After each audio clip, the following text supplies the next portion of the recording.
What shocking secret did you find out about your partner that made you call off the wedding? 6 months before my dream destination wedding cruise to New Brunswick, my significant other found his soulmate on Yahoo Chat. He eventually convinced her to visit, so this woman bussed up to Erie, Pennsylvania, his hometown, from some dirty southern state where they proceeded to bang. The sad and disgusting thing was she knew the whole time he was engaged, and the wedding was soon and mostly paid for. He didn't bother telling me the truth either. All he said was, I'm kind of stressed out right now, and I just want space. Being the good person that I am, I gave him all the space he wanted, and the only time we saw each other was during wedding planning. I have no clue why he even bothered at this point. After a few weeks of this, he finally got the balls to flat out tell me it's over, but he refused to give me an explanation. He just said, we grew apart, or some nonsense like that. I later found out all the gory details from his sister, who cheated on and left her husband a year or so later. Guess it runs in the family. Unfortunately for him, they needed my signature to cancel the wedding plans, and his mom had paid for most of the wedding. His family was pretty rich by Erie standards. If only his mom wasn't such a great person and really nice to me and my family. I signed, we parted ways, I cried for a long time and had a series of short and meaningless relationships. Wounds healed, I got back to normal and went on with my life. During this whole time, I realized I was bisexual, and now I'm in a relationship with an awesome geeky gamer girl. I'm still friends with a few of his friends, so I heard bits and pieces of his life after all this happened. He dropped out of college to live with her, but after a few weeks, he met another soulmate and left. As far as I know, he's living in some crappy Pennsylvania town, working a minimum wage job and having his parents pay for almost everything. The icing on the cake? He was only 1 semester away from finishing college when he dropped out. Worthless student loans. Seriously, I hope he finds his way in life, but I feel like I'm entitled to a little bit of schadenfreude. This was in 2009, so those wounds have healed. I just find the whole thing funny now. Looking back, I realized what a huge bullet I dodged. I'm Neo-level lucky. Story 2.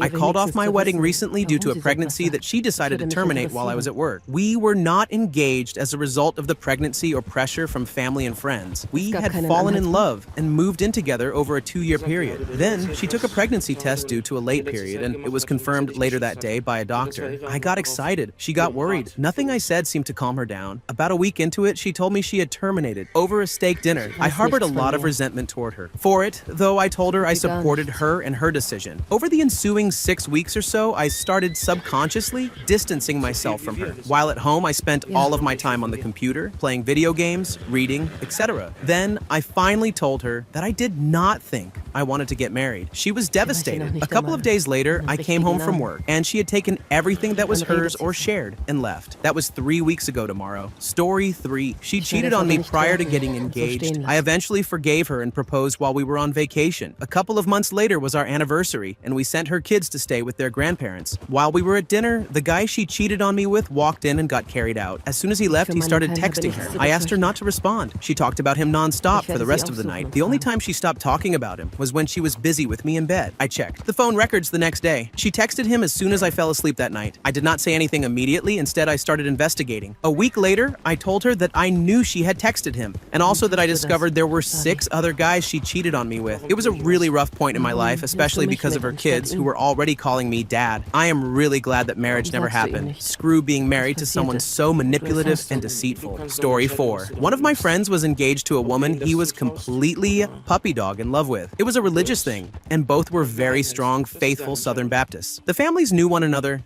and he knew his future father-in-law as Daddy, the last name. The only thing a little odd about it was she was 16 and he was 20 when they met. He was going to wait until she was out of college, and they both made an abstinence commitment, and so on. While I am not Christian, I had respect for them because they really seemed like they were in love. And I respect those who have moral convictions they stick to if they do not hurt anyone else. When she turned 18, they got officially engaged, and she went to college several states away, an upright Christian-themed university everyone has heard of. This was the late 1990s, and being a tech-savvy person, my friend bought his fiancée a webcam. Back in those days, a webcam was very expensive, so that was a significant commitment. I think it was one of the first QuickCam color models for $399, and they had to get 2, obviously. They spent many nights chatting, they planned their wedding, and both families were saving up for the wedding of the century when she graduated college. So my friend decides one day to surprise her on her birthday. He drives many hundreds of miles to see her at the university. When he shows up, He has to register at the front desk as this was a very secure campus. Then they had to have her paged and alert her parents a boy was visiting her, which they knew. She does not answer, so they asked her dorm roommate. Her roommate was a little surprised, asked a lot of questions, and seemed a little off-put. She confessed she did not know this girl had a boyfriend back home. She had expected a boy from a nearby university. I bet you can see where this was going. Well, he found out a lot about her during his trip. She had been routinely leaving campus as their detection and retention policy was voluntary, and had been sleeping around with many of the guys on the football team at that other university. Not only that, she was flunking college. When he confronted her, she burst into tears and admitted that she had the devil in her. She said she did not deserve to be married to him. She gave him back his ring, the webcam, and some other things he had bought her. She also returned his computer, which he had loaned her since her laptop could not run the webcam driver. When he took the computer home, he found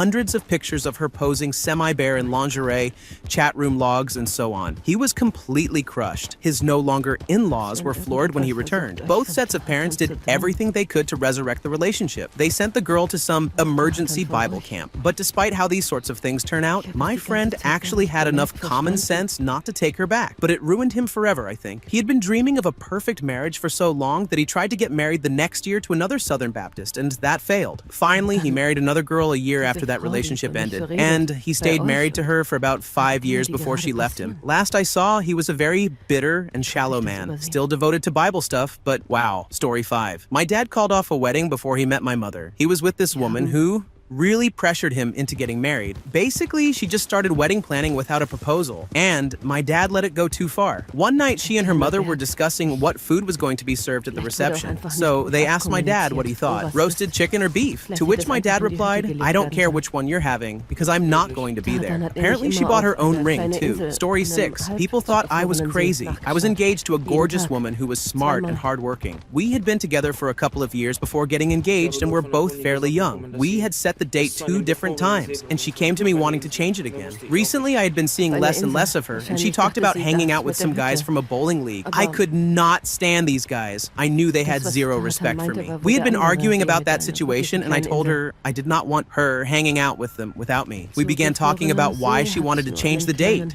She was beating around the bush, talking about not being sure. I had a wave of realization wash over me and came to the conclusion it was done and finished. So I told her we were done and should cancel the wedding and break up. I remember it took me a good year to get over her. That is how much I loved her. It did not help that she did messed up things like send me explicit pictures, videos of herself, show up at my family events, and even sleep with other people occasionally. It hurt having to hear how she basically got passed around the bowling alley crew and did things to get favors. I kept most of this from my family and friends and never brought it up. Then, a couple of years later, I was with my family, and somehow the topic was brought up. They all got real quiet and did not want to talk about something that slipped out. I demanded that they go ahead and talk about it because it was obviously important. Apparently, she had cheated multiple times on me and lied to me about things she was doing. Having my family withhold information like that was awful. I am pretty sure they found out after we broke up and were just trying to protect me because they knew how hard I had taken it. For years, it was impossible to be completely free of her. My mother, for whatever reason, decided to maintain a relationship with her. So much so that even today, the girl gets things sent in the mail, like her precious Russian tea cakes. It blows my mind. It is almost like my own mother did not care about my feelings for those years by continuing her relationship with that woman. Her own family was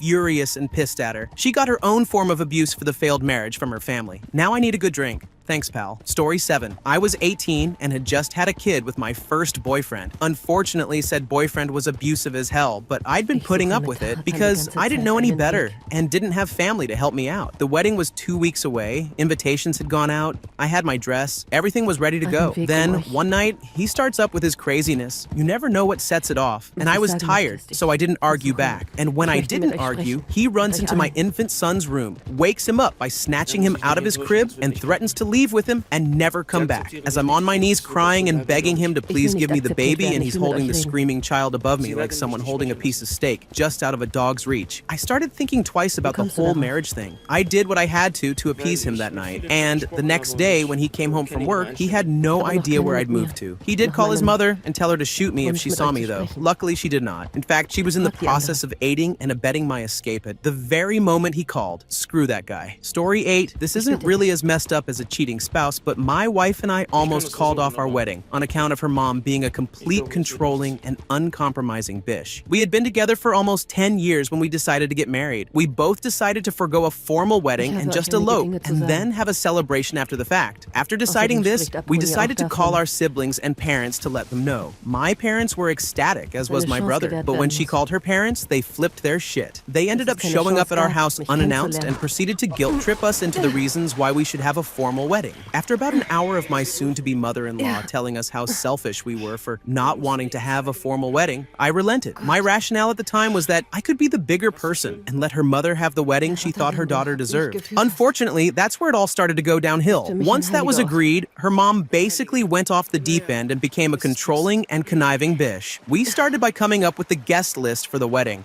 My wife and I wanted to keep the family list to a minimum and have most of our personal friends attend. However, her mom wanted almost none of our friends to come, the bare minimum of my family to come, while inviting all of her personal friends and relatives. We're talking about people my wife and I didn't even know, and family that neither of us had ever met. What we had envisioned as a wedding of less than 80 people suddenly turned into almost 300, and so it went. Every time we came up with what we wanted our wedding to be like, it was quickly thrown out the window and replaced by what her mother wanted. To make matters worse, when my wife or I tried to stand our ground and fight for what we wanted, her mother took it as us being ungrateful and basically guilt-tripped my wife into submission. Not only did this make dealing with the wedding a complete pain in not to mention completely ruining any possibility of looking back on our wedding in a positive light, it almost tore our relationship apart due to the crazy levels of stress we both were going through in dealing with her mother. After finally realizing that our wedding wasn't about us at all and was more about her mom, getting the wedding she always envisioned for her daughter, and showing off to her friends and relatives, we sat down and threatened to call the whole thing off at the last minute and elope if her mom didn't stop being a complete bish. Once her mom realized that we were serious and she knew she would have to explain to all of her friends why her daughter had called off the wedding within a few weeks of the ceremony, she wised up and bit her tongue while we changed her master plans. We ended up having the ceremony had most of the things we originally planned on, but made concessions to her mother to avoid any further BS. However, this did not stop her from making a few unexpected and unknown changes to the ceremony and reception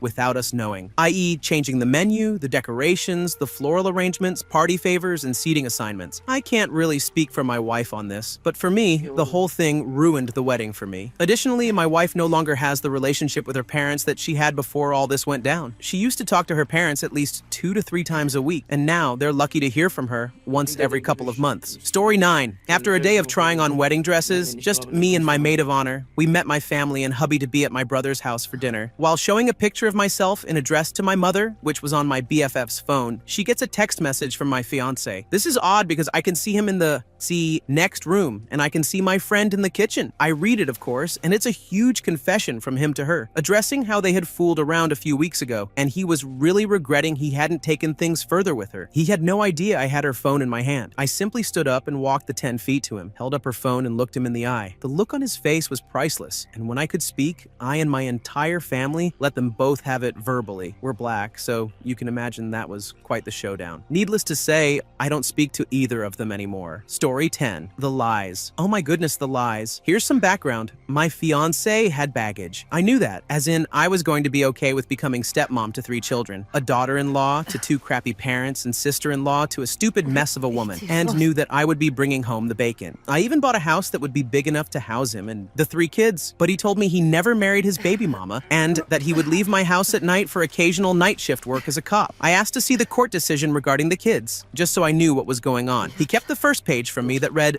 divorce decree. So when his parents made a second marriage comment, I was thrown for a loop. This was a pretty big thing to keep from your wife-to-be in 6 months. I told him to leave and he swore up and down that was the only thing he lied about. I called his employer, and it turns out he's not a cop either. So I have no idea where he went when he left the house that I was paying for, and I immediately went to get tested. Yeah, the frigging lies. Story 11. I'm thinking of doing exactly this. My fiance is very abusive abusive to me verbally, and I've shut down from wanting to talk or be intimate with her. We got engaged last November after dating for 2.5 years, but after moving in, she wants to argue with me several times a day and regularly tells me how she can always find something that I do that makes her angry each day. She's 33 and a PhD. I'm 35 and a business owner in video games. I feel like I'm exploring new depths of my reservoir of patience, and I go out of my way to diffuse her temper, which rarely works. I've typically been a happy, kind person, but feel like a wilted flower whose spirit has been sapped by her negativity. I fully admit I'm working up the courage to end the engagement, move out of the home, and just enjoy some alone time, peace, and then begin to heal and move on to a better life. Sorry for the venting. It's tough to admit this to friends and family, as most everyone thinks things are going well. Story 12. I have some friends who had no choice but to cancel their wedding due to piss-poor planning and trying to get their cake and eat it too. Here is what not to do when planning a wedding. 1. They decided on an in-state destination wedding, a spot 4 hours away. They also sent save the dates out to guests. 2. After already putting down a deposit and not really budgeting what they needed to for a wedding, the groom was fired for watching corn at work. 3. Because of new money issues, they decided to cut the guest list over half. People who were cut received a mass email saying they were uninvited due to financial reasons. Why they didn't personally call people is beyond me. 4. The next day after rejection letters went out, all the women still got a bachelorette party invite. Everyone but one person on that guest list were cut from the wedding. I never saw so many declines in a matter of an hour. 5. The following day, everyone who was cut from the wedding got an invite to a wedding blessings party. In a nutshell, a consolation potluck party for not making the cut to the wedding. We're registered for gifts at this place. Yada yada. Yada. At this point, my wife was so irate. We were uninvited to the wedding, where we already put a non-refundable deposit on a hotel. Then we are invited to the bachelorette party, which cost $400 and a blessing party, and we're expected to buy a gift. My wife made me write the groom a nasty letter telling him to stop inviting us to things after uninviting us to the wedding. I heard that I was not the only one to write a letter like this. 6 days later, we are told that the blessings party and bachelorette party were canceled because 90% of the guest list declined. The bride-to-be was so upset, embarrassed, and so hurt by the decisions made by the groom, she decided not to marry him. She canceled the wedding entirely. Moral of the story: plan out your wedding properly and don't look at corn at work when you have an $80,000 plus a year salary while trying to plan a destination wedding. Story 13. Too many I know somebody who posts, I called off my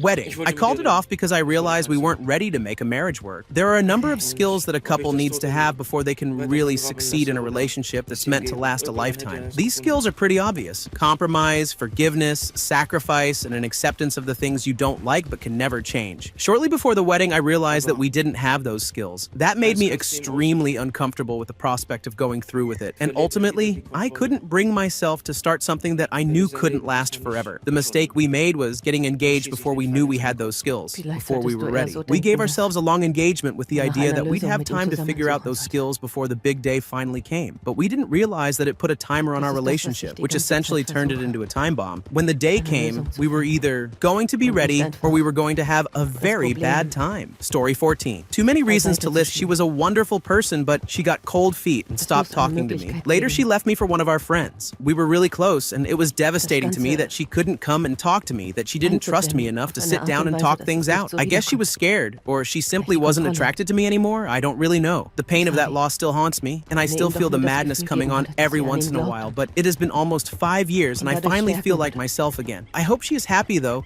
All my friends think I hate her. I don't hate her. I just hope she was able to find what she needed. I talked to her for a while after we split up. We were friends again for a bit, but I couldn't deal with interacting with the guy she left me for because he was the kind of person that thought he did nothing wrong when in fact he helped to push us to our breaking point by pretending to be helpful to us during our difficult time, all the while acting as a wedge between us. To this day, anytime I see him, I get urges to tear him apart. A quiet rage in my head that I ignore because I know it isn't worth it. I don't hate her. She apologized and tried to help me, even though I was pretty much out of my head insane with grief during the months after we split up. By far, it was the hardest thing I've gone through in life so far. Death I can accept, but knowing she is alive and well, and that she is no longer a part of my life in any capacity, is the hard part. Story 15. Was going to get married in March 2012, and called it off in January of that year. Basically, it just came down to a disagreement on what we wanted out of life. I was 23 at the time, would have been 24 at the wedding. She was 27. She wanted kids. Like almost immediately, I told her that we needed to wait on that that. I'm still in college. I wanted to get a job and a home and whatnot first, but she was completely unwilling to compromise on it. She demanded that we have kids before she was 30, so within a year or two of the wedding. And there's no way that I would be ready for kids by 25/26, especially as I'm still working on college. This was causing more and more of a divide between us, and I knew that if we had gotten married, that either I would have gotten what I wanted, and we would have waited for kids and she would have resented me, or she would have gotten what she wanted and we would have had kids, and both I would resent her, and we would have a kid, or kids that we were unprepared to take care of. I still miss her every day though, and always wonder if I made the right decision. Story 16. I was in a relationship with a longtime BF. 7 years when we got engaged. I had just finished school and we had been together for so long, so it was the next step. Important note, I am Costa Rican. Women here are raised to be wives. Even educated women that go to college and have a degree are expected to be quiet, lovely girls who worship their man and cater to him. So I did exactly that during my relationship with this turd. I was really young when I met him, so that gave him time to mold me to his preference. It got to a point where I believe it borderlined abuse. For example, when I was going somewhere, I had to call him and ask him which road to take. Or I could only go to the movies with him. If I did anything without him, he would get mad at me. I often had to dumb myself because he said I often offended him with my comments. And I did all that. I did, not only because I viewed it as normal, but because I honestly and truly believed that this was IT, that I should take it because this was my only shot at being loved. See, I've never been a pretty girl. I am not ugly, but I'm not pretty. And I have a personality. Boy, do I have one? And that is a bad quality for a girl. So I dumbed myself and repressed my personality and played along. Anyway, we got engaged and decided we were going to get married in a year. A couple of months later, I found out he's cheating on me. We fight, he apologizes, I forgive him. He then proceeds to be a total jerk for the next months, increasingly controlling and just being downright mean. And I took all this. I remember that I was out with him and some friends one night, and he was particularly mean to me that day. We left and got in the car, and I just started sobbing, and he apologized. He always did after being a jerk. And I told him, I always thought that when I got married, I would be in love. And it was true, I did not love him anymore. I had fallen out of love with him, slowly. And those words at that moment became the first step on the ladder to leave him. I then got a job. He was not happy about that because with a job comes independence and comes self-worth, things that I needed. I started feeling that there was life without him. And then I found out that he had some loans he hadn't told me about. And that was it. That was the last straw. Something I can't explain came over me. I suddenly had the courage to leave him. I made up my mind. There was no more forgiving. I called it off. We broke up. This was the hardest thing I had to do in my life. This was me standing up for myself. This was me going against everyone in my life. Invites were sent. Places were booked. I didn't give a crap. My family was devastated, but I was happy. Oh, I was so happy. And everyone was so mad at me because I was happy. But they didn't know. They had no idea what I had been going through for the last few years, so they thought it was inappropriate for me to be so happy. After that, I did things that are unheard of for women in my family. I became independent, got an apartment, traveled on my own, started reading and listening to the music I wanted, and basically letting me be me. I lost friends and family after this decision, but it was worth it. I'm such a happy person now, almost 30 and successful in my work. I still hope a man will come by that likes smart, independent, opinionated women that will love me, but I have also made peace with the fact that it may not happen, and I'm happy and proud of myself, and I am truly living the best years of my life, and that's what matters. Story 17. An old friend of mine called off his wedding because he found out she slept some dude at her bachelorette party the weekend before. He waited until the day of the wedding to call it off because he wanted her to have to explain it to her family, most of whom flew into town for the wedding. I was one of his groomsmen, so instead of saying his vows, we all took him out onto the town while in the tuxes. It was still a pretty depressing night out, and he was pretty tore up about it for months. Story 18, I don't think I've seen, this one yet, emotional affair. We were together for 7 years and we're getting married in a few months. We'd already bought a house and started tying our lives together. She was emotionally distant for some time, but I ignored it like a fool in love. Eventually, I noticed she was spending significant time chatting with a guy she met on World of Warcraft. She was also taking phone calls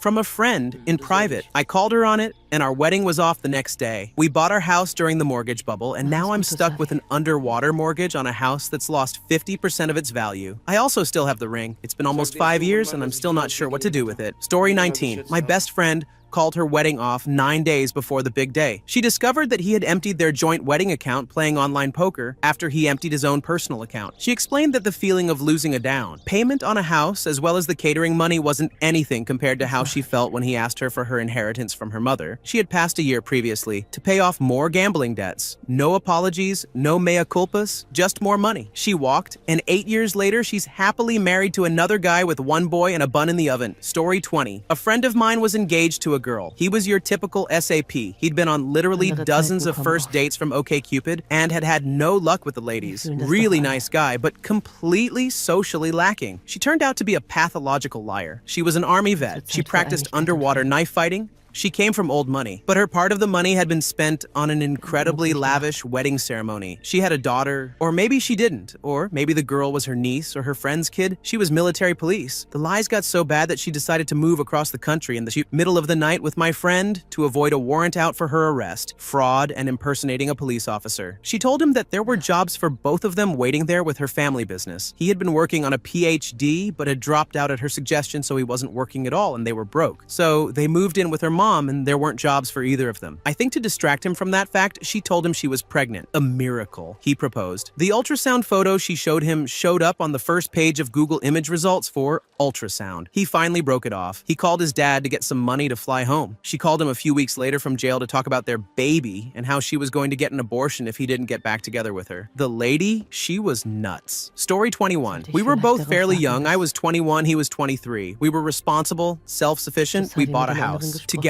He was my first kiss, and I was head over heels. We got engaged 4 years into the relationship, and then everything started falling apart. He started to get controlling, no longer wanting me to go out with friends, or even my sister. When it came to me telling him we just couldn't afford a new TV or some other non-essential, he would pout and withhold love. If I wasn't perfectly happy, he wouldn't talk to me. I was considering breaking it off when he decided that he wanted to try backdoor activities, whether I wanted to or not. The only thing I could think of through the pain and tears was that this was only going to get worse. I was devastated that the person I loved would just keep going while I was begging him to stop. Breaking off my engagement was the best decision I ever made. I've gained all of my confidence back and happier than I ever was in that relationship. I'm never settling again. I deserve better. Story 22. You know that Bridezilla show? Pretty much was like that. Yeah, this is a friend of mine. Story. Sorry. Well, this bakery had a thing of not doing wedding cakes because the brides typically go ape crap over them, no matter how perfect they are, and demand alterations on the very day of the wedding that have nothing to do with the original description of the cake. My friend's fiance, though, she was friends with the owner of the bakery, so she decided to make it just to be nice. Part of her gift for the wedding? A free cake. The bride went absolutely bat crap over the cake. She was screaming and yelling and in tears over this cake. This was the day before, so the friend trying to be nice decided to remake the cake from scratch and got zero sleep that night working on it. Me, the bride and groom were in the bakery there to pick up the cake the next day, and she just got so angry she picked it up and threw the cake over the counter where there were several customers, screaming her lungs out over how her friend ruined her wedding and how awful the cake was. She then turned to the groom and said, "What are we going to do about the wedding now?" In which the groom responded with, "What wedding? I wish I had a camera, holy crap." They were both black, and it was a black neighborhood, so the store pretty much turned into an episode of Maury or Jerry Springer. Story 23. I had to call mine off because the man I wanted to spend the rest of my life with, or so I thought, decided to sit me down the night before and tell me all about the trysts and flings he had been having throughout our relationship together. He said if he doesn't come clean now, he would not be able to live with himself. After the list was done, I was crying my eyes out. He said something along the lines of, "Well, I didn't think you would take it this hard." Seriously, we were going to have a huge wedding, even though I really didn't want a huge one. Weird, I guess, but I never envisioned my wedding growing up like other little girls. So I had to call tons and tons of people and tell them it was off. Listen to them try to console me over the phone, crying every time I hung it up. He told me he didn't want to call anyone because he was so upset with me calling it off. He didn't want to see me ever again. That worked because I found someone who actually loves me, and we have been married for 3.5 years with a beautiful 2.5-year-old son, and he has never cheated on me. I never thought I could trust again, but I am still slowly getting over that fear after all these years. It was 12 years ago. Story 24. My fiance called it off when she found out I wasn't rich. Apparently there's a guy with the same name as me who is heir to this huge fortune, whereas I'm just some idiot from a lower middle-class family. She came into my life like a dream, and I was so taken with her. I thought that it was like a fantasy come true. When she met my family and found out who they were, she literally ran from the house. I had to track her down and found out after the fact that she was trying to get with someone she thought was an heir. I did a lot of growing up that year. Fortunately for me, she didn't get what she wanted either. The guy she was after turned out to to be gay, and she now makes a living waiting tables. Story 25. 35 years ago, I did that. I was a young naval officer and set to marry the girl I fell in love with at college. I got cold feet 3 days before the event and canceled it. It wasn't because I had second thoughts about her. It was the stupid idea that I thought I could either be a good husband or a good submarine officer. I didn't think I could do both. About 9 months later, I got a call from her, about 1,000 miles away, and I found out that she had a new boyfriend. It just devastated me. I did everything I could to regain her confidence, but it took almost a year. During that year, I was stationed at the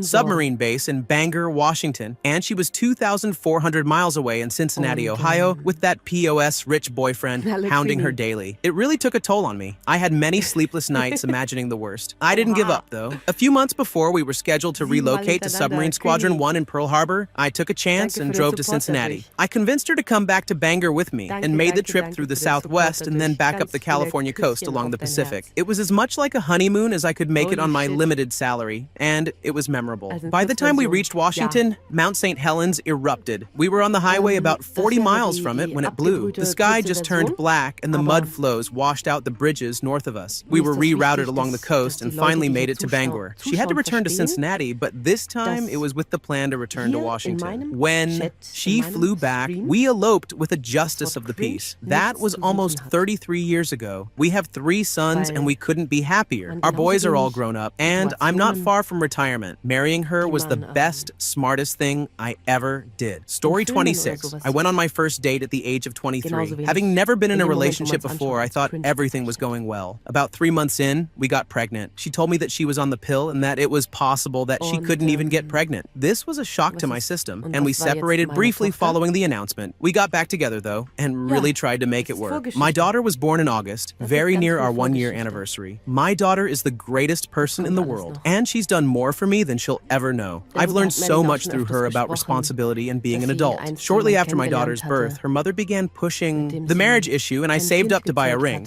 I proposed, and for some time it made things better between us. The situation was just too difficult, though. We had nothing in common other than our daughter. Before long, she was again being verbally and psychologically abusive to me, but having never been treated like that, I didn't understand what I was doing wrong. I began seeing a therapist, which helped me realize that I wasn't in a healthy relationship. Finally, after an argument in which she threatened me with physical violence, I knew that things were just too toxic to continue. I definitely looked like the bad guy, but I had to make the best choice for the future of all those involved. The most difficult part was coming to the conclusion that this situation continuing around my daughter would actually be worse for her than us being apart. Story 27. This is one time religion helped me a great deal. I was engaged to a girl and we were living together, but had known each other for less than a year. She was a true nympho, and I was fine with that at 22. We went to meet the preacher who was going to marry us, and he suggested we stop being intimate for the 2 months before the wedding to make the night more special. So we did. We found out rather quickly we had very little in common outside the bedroom, and I wisely chose to call things off. Not too long after that, I met my soulmate, and we've been married for 19 years now. Story 28. My old boss was engaged to be married. You could kind of tell he wasn't all that enthusiastic about getting hitched, but instead of using his words, he used his dong and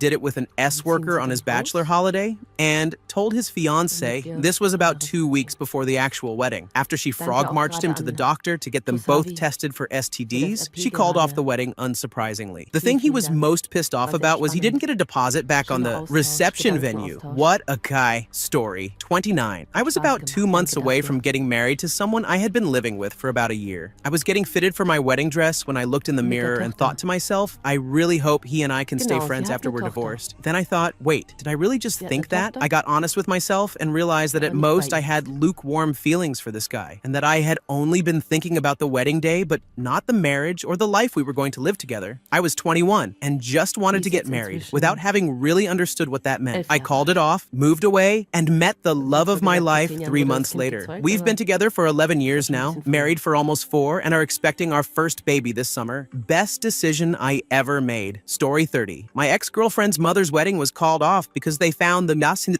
groom's brother dead on a rural road in Manitoba, Canada. He had been missing for 3 weeks. When the groom said he couldn't do it that day, the bride lost her mind, saying that just because his brother got himself killed, he was adventurous, she shouldn't have to delay the wedding. After about 2 hours of arguing, he and I, along with his family, left. I broke up with her, so did he. The groom and I are still good friends to this day. Story 31. I called off my engagement because the moment I stopped being his girlfriend and started being his future wife was was the moment I stopped being a person to him and became his property. He hit me, he forced himself on me, he tried to stop me talking to my family or friends. It was scary, and I loved him and was so confused. We'd been together years and he was so nice. What on earth happened? I spent a few months trying to fix it back to how it was before the engagement, then gave up and ran away. He wasn't going to change, and even if he did, I couldn't forgive him anymore. We hadn't set a date yet, our families couldn't agree on location, style, or season, and he just wanted right now registry office, which nobody but him wanted. Story 32. My mom was engaged to a guy who called off their wedding 2 weeks beforehand. At the time, he said it was because his family didn't support his remarriage. She stuck with him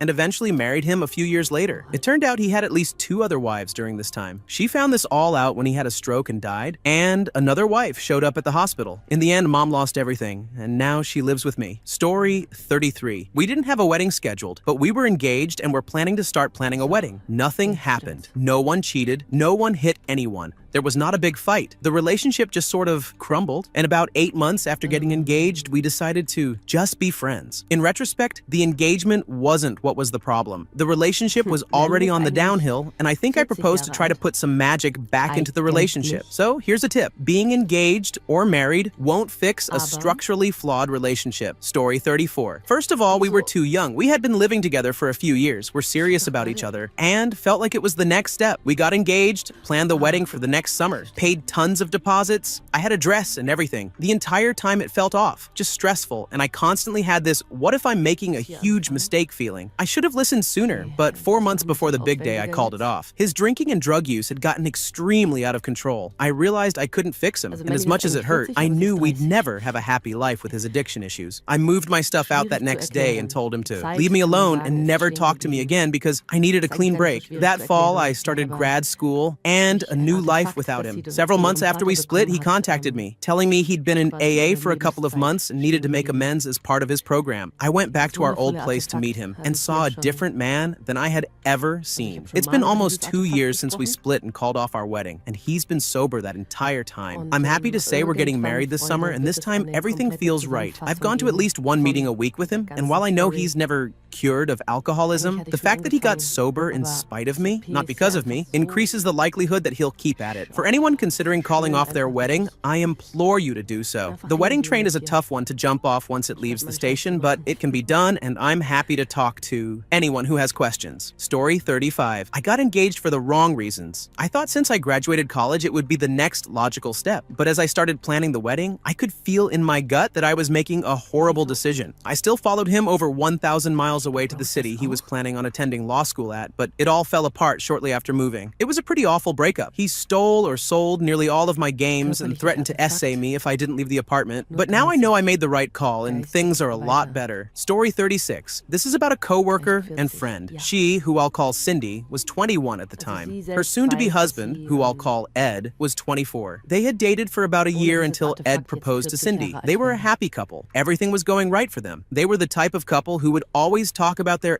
SO and brag about them. That was until Ed brought up the prenup agreement. Before continuing, let me just say that Cindy comes from a very wealthy family. Ed isn't on good terms with his family, and they aren't very wealthy, but he has a bright future ahead of him and is a smart, diligent worker. Also, Cindy's father is a very prominent figure in Ed's field of work. They never talked about a prenup, and all of a sudden, Ed gets his own lawyer to prepare one and presents it to Cindy. The terms basically said that if they were to break up, the house, the kids, and major property like cars, furniture, etc. would all be Ed's. Cindy was very distraught. She got her own lawyer and tried to propose a revised prenup on equal terms for both of them. Ed and his lawyer rejected it right away and would not budge. This was when things got bad. Cindy's father was paying for most of the wedding, was going to pay the down payment on their first home, and had also helped Ed previously by buying him a car. Considering all this, it just didn't seem right. Ed's argument was that he would be the main financial provider in the family, and thus he should be entitled to the property and the kids. Anyway, Cindy called off the wedding about a month before the date. Ed tried to reason with her. He wanted to get back together and go through with the marriage. However, he still would not budge on the prenup terms. Cindy obviously refused to listen and cut him out of her life. She was very depressed and felt humiliated since people in our work industry heard about it. I think she got through it just fine since so many people supported her. Story 37. A former roommate of mine was dumped 2 weeks before her wedding. Her fiancé had moved away for a job a few months before the wedding, and in that time he found a new girl. My poor roommate lost most of the deposits and couldn't even return her dress. Then, to add insult to injury, she She had to cancel the 2 weeks notice she'd already put in at her job because she was supposed to move to where he lived after the wedding. All's well that ends well, though. She moved on and met a wonderful guy. They just got married a few months ago. Story 38. I was to be married in June of this year. We had been dating for about 4.5 years, living together for almost 2. I called it off a few weeks back. There were a lot of issues in our relationship, communication being one of the biggest, along with violence and anger issues. Instead of things staying the same or getting better after I proposed, things got worse, a lot worse. Fighting all the time, no physical intimacy. I didn't even want to be around her. It got to the point that I would dread going home when I knew she was there. I would find any excuse not to go home or to stay out later. I went away on vacation for a week without her back in January. After a whole week of not thinking about her or missing her in the slightest, I realized that this was not the person I could spend the rest of my life with. She was not my best friend, and a lot of the impetus for both moving in with her and proposing was pressure from her to do so. I still care about her and want her to be happy. I just knew that I couldn't be the one to do so. It was a tough breakup because there was a lot of emotion from her side. She wasn't willing to accept that I wasn't happy in the relationship, and although she offered to work to make things right, I felt the relationship had run its course. I moved out a couple of weeks ago and I couldn't be happier. Story 39. I was in an incredibly abusive relationship. In fact, the only reason I said yes to begin with was fear of what would happen if I said no. My fiance at the time left for 3 months, and since he had alienated me from all of my friends, I started hanging out with the soon-to-be best man of our wedding because I knew nothing would be inappropriate and my fiance wouldn't mind. Soon after, the best man and I fell in love, and then we found out that his ex and my fiance had been cheating on us with each other for years. After we found that out, we no longer felt guilt for how we felt about each other. I called off the wedding, and almost 2 years later, I married the best man. We've now been in a very happy, respectful, and loving relationship for 2 years, and I learned how love should be. Story 40. Long story short, I met a girl. She seemed great. She accepted me and my past as it was and supported me through the tail end of it. She opened up about her past, and I did everything I could to support her through it. After about a year, I proposed and things were going well, but then they took a dramatic turn for the worst. She became furious over me hanging out with friends who still smoked, tore a chunk out of me for being late to a dinner at Boston Pizza. Nothing special, just a regular dinner. Told me I needed new clothes, a different music taste, and that I had to make at least 6 figures to take care of her. The real kicker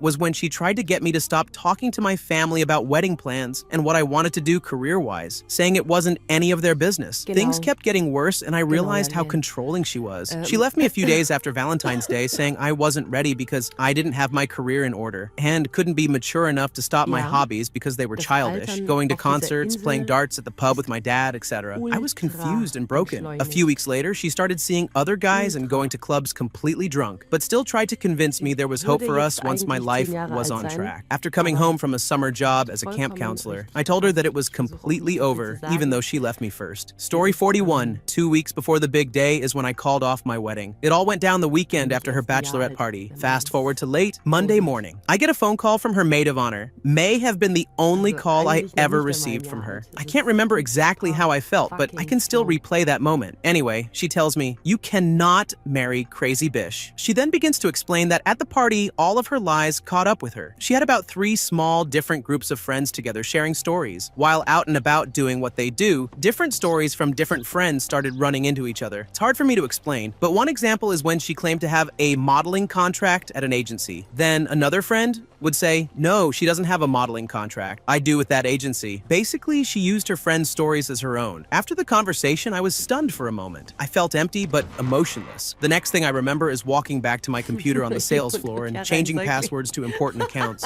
I told my manager that I had to leave. My reason. I'm not getting married anymore, sir. It was good enough. After I got out of there, I went and talked to the priest. Told him the wedding was most likely not going down. I called the reception hall. That guy was pissed because I was supposed to write him a check the next day. Lost the deposit, though. I met up with the maid of honor, another bridesmaid, and a friend. They took her out to dinner to stall and confront her about everything while I tried to move as much stuff out of the apartment as I could. I had help from the friend while getting things out, filled up my cars, and drove to my parents. My mother was shocked, but happy because she hated her. My fiance called when she got back, but I didn't answer. Didn't even talk to her for a few days. In hindsight, I could see all her lies. Some things seemed a little unbelievable, but she was always able to back them up when I started to get curious. I dodged a huge freaking bullet. Story 42. 3 months before the wedding, my fiance tells me he has been unhappy for a long time and did not want to get married. We were going to get married on our 9-year anniversary. He said we are incompatible and it took him 9 years to figure it out. He left me with a wedding dress and ring things, and I had to cancel everything and move out. Not too exciting, but pretty baffling. Story 43. My girlfriend called off her wedding with her last ex. They had been dating for a couple of years and were engaged for 6 or 7 months. She claimed she realized it was not what she wanted because they were not really in love, etc. We actually started dating the day they had planned to be married. I have mixed feelings about it. I guess I worry that she may be afraid to commit someday if we were to be married. I do not see it as a big deal anymore because I am very happy and the relationship is going great, but it still crosses my mind sometimes. Story 44. My dad and almost stepmother were to be getting married in Mexico. We went there a week early for a vacation, and my dad's fiance got way shit-faced off of SoCo strawberry daiquiris. When I tried to bring her back to the room to avoid a scene, she strangled me and burnt me with a cigarette in front of the whole resort pool. I knew she had a touch of crazy, but that was it for my dad. We went to the airport, switched out our tickets for a flight the next day, and also swapped the tickets my dad had bought for her family to go to Florida later that summer. She called angry at us because her family came down the next day for the wedding, and we apparently embarrassed her. Yup, story 45, the lying and cheating. I knew of one cheating instance before and threw it out, young and naive. He finally confessed after I lost our second child that he made out with a girl in our home, but could not remember if it was before or after he asked me to marry him. I took my ring off. Later, I found out about all the other cheating times, 15 total. I got tested and I am clean. Thank God. It took a toll though. I hated most people for a while after that. No throwaway because my boyfriend now knows all my baggage and I am glad it stopped when it did. He is a douche and is now married to a woman who cheats on him all the time. Karma is a bish. Story 46. Why not?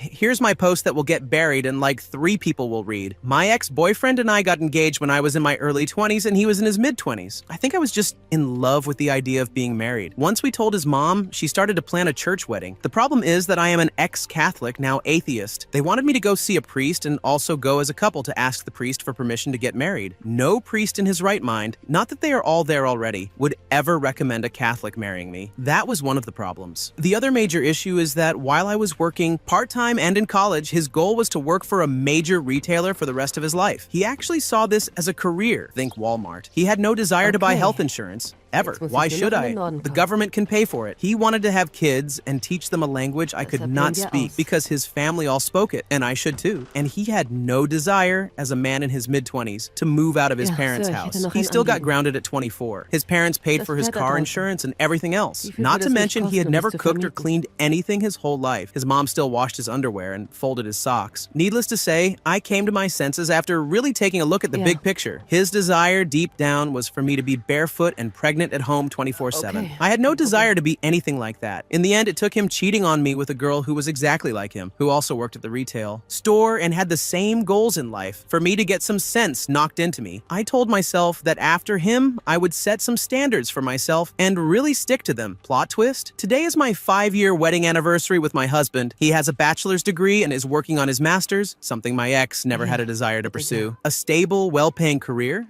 not in retail, actually requires knowledge and skills, and has accepted me and loved me for who I am. I am so thankful to have found someone who loves me the way he does. As for the ex, he is living at home with his parents, with 2 kids, and both he and his wife still work at the retail store. I heard he proposed to her at the checkout lanes while wearing his work vest. Me? I am almost done with my RN. Story 47. I was 9 months away from getting married when a series of very shitty events occurred in my life. I thought my fiance and I were perfect for each other, but in retrospect, I think it is just easy to assume that when life is easy and you do not have any real problems to deal with. It all started when my grandfather offed himself. He had just been diagnosed with leukemia and decided he would rather take a quick way out, so he shot himself in my parents' home on his birthday. Obviously, I was a wreck about it, but it was made worse by my fiance, who was an 8-hour plane journey away at the time and refused to come see me, even after I offered to pay for the flight myself. He said that flying out to see me when he could stay for only a short amount of time would not be worth it, and that when I stopped being so sad, I would agree with him. Then, I developed an anxiety disorder that was so bad I had to spend time in a psychiatric hospital, drop out of college for a year, and move back home with my parents. My fiance said he could not handle my being sick, and that he did not like how I was not in school. So, I ended it,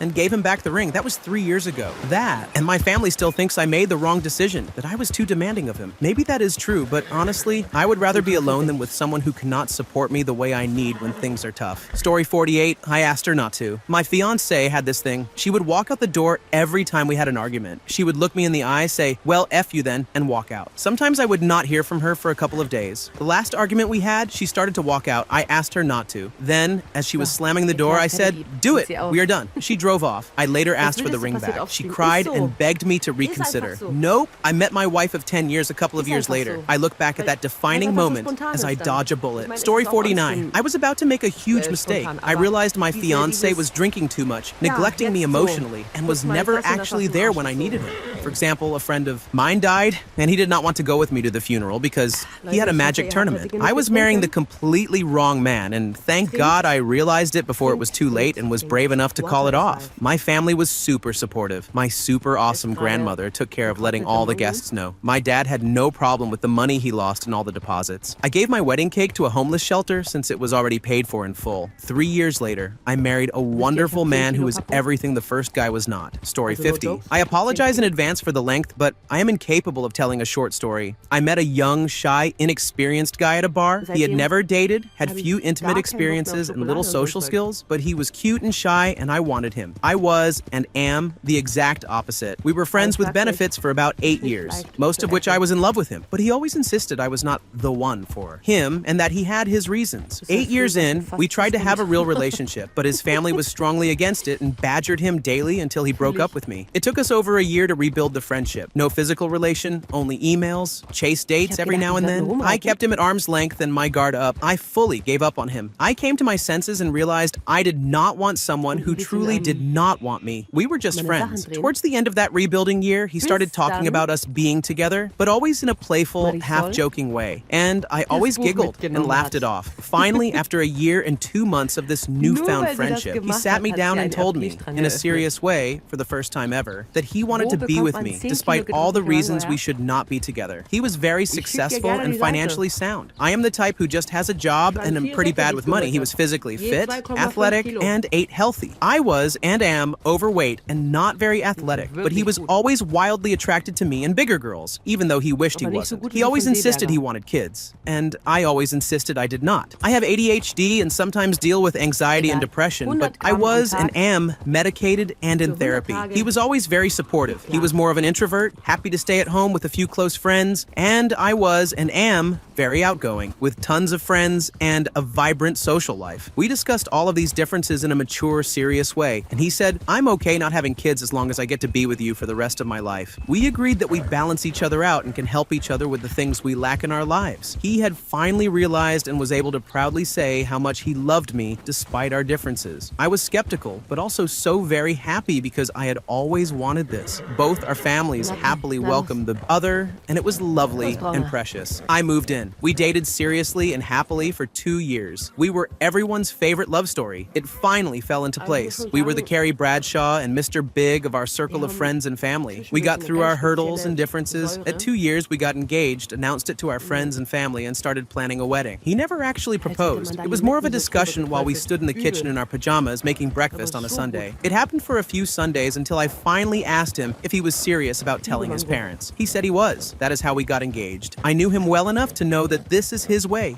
and I was okay with it. I loved him. We placed a deposit on a venue and did some tastings at caterers, planned a guest list, table seating, song lists, and so on. We were in happy planning mode for 2 months. We were to have a very unique wedding filled with microbrew, home-cooked BBQ, a blend of jazz, metal, and rock, no dance floor, and no bridal party. We were going to do it our way, and we were so happy. Then he changed his mind, but he would not break up with me or call off the wedding. He just started voicing all of the feelings he had been keeping secret for a long time. My mental health issues and the fact that I only had a job and not a booming, college-educated career. All the things he knew about me for 10 years, and all the things he had been so supportive about. One day it all just shattered. Night after night, he would voice his concerns as if he had already made up his mind. There was no discussing it, but he would still never speak the words, "We should break up and call off the wedding." After 2 weeks of his dancing around it, I had to say it through my tears. He admitted he had been feeling this way for a long time and confessed that the wedding had been a diversion for him while he got over his fears and cold feet about me. I moved into the computer room and slept on the futon. I lived in his condo for 2 months until I was able to get an apartment and move out. I made him call the venue and caterer and cancel our plans. We cannot be friends. We needed to completely detach out of fear that we would repeat this cycle again. I feel like I lost 10 years of my life to a boy, not a man. Story 51. I was engaged, never made it as far as the wedding. For the record, I am a lesbian, so I was engaged to a woman. I met my fiancé while I was working on my PhD. My fiancé still had one child under the age of 18. Her son was 8 when we first started going out. When I realized that I had feelings for her and our relationship could turn into a serious thing. 2 months after we started dating, I explicitly stated that I had no intention of staying in the area after I graduated and would likely be taking a job elsewhere, out of state, once I dissertated and graduated. I asked,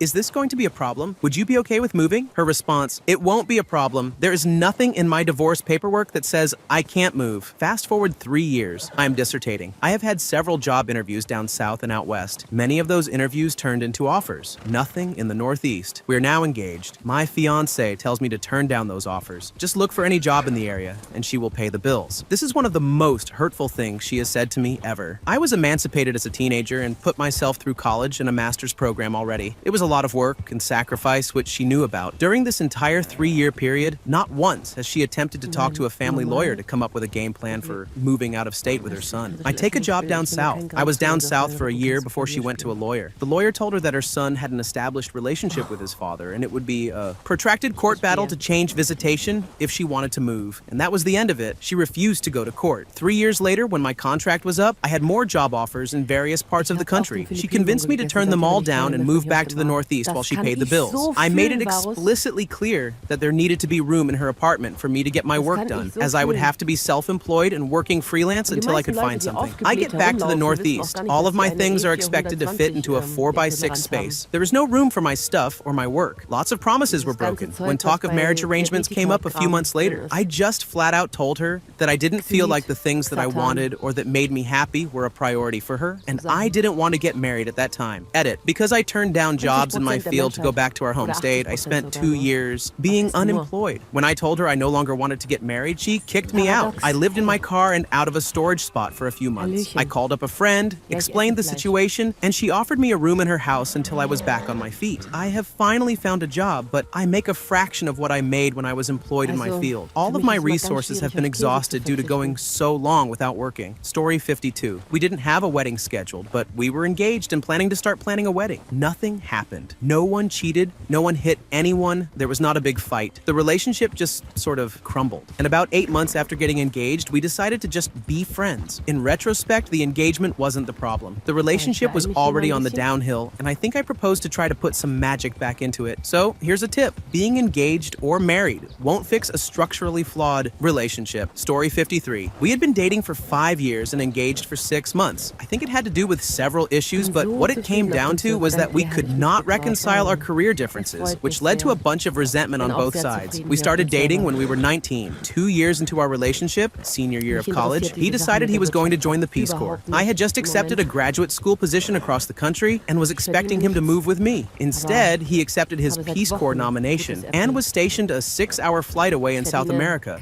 Same time zone, at least. I was infuriated. Many a fight was had. Nevertheless, we decided to stick it out and do long distance, but the damage had already been done. All my friends from college were getting engaged, and my boyfriend was not even physically with me. As a young woman fresh out of college, this was infuriating. But at this point in my life, I realized how petty it was. A couple of months into my first year of grad school, I broke up with him and entered the dating scene. We kept in touch, and it was obvious that we still loved each other. After a nostalgic visit with his parents over the holiday season, I bought a ticket to go visit him. We rekindled our relationship and did indeed stick it out for the entire 2-year Peace Corps stint. Flash forward now 4.5 years into the relationship. He moves across the country to be with me. We move in together. Everything is steady, comfortable. So we decide to get married. I'm wrapping up my master's and he is starting his. Something does not feel right. We start to argue all the time over little things. I realize I am still harboring resentment over his Peace Corps stint, and he is harboring resentment over the fact that I broke up with him and dated other people while he was gone. He still wanted to push through our issues and get married. I did not, but we had been together so long, a quarter of my life at this point, that I could not imagine a life without him. him. So I guess I took the coward's way out. I accepted a PhD position across the country. The summer before I started, I flew out to California to hike the Pacific Crest Trail. I told him it was to clear my head, but I promptly broke it off as soon as I had phone service. If I could go back in time and change things, I would have just